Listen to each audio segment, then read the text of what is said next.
कांदा, जिरे, मोहरी टाकले, लसूण. आज आपण बनवत आहेत वांग्याची भाजी. आणि हे घरगुती मसाला, हळद, मीठ, लाल तिखट.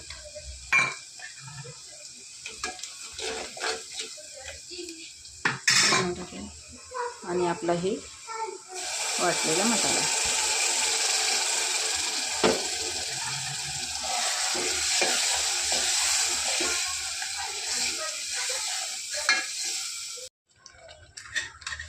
कशी झाली आजची वांग्याची भाजी नक्की कमेंट करून सांगा.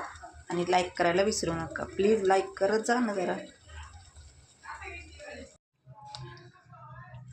बघा कशी झाली आज वांग्याची भाजी. आहे का नाही तर्रीदार भाजी. आणि सोबत भात बघा. भात बघा कसा आहे.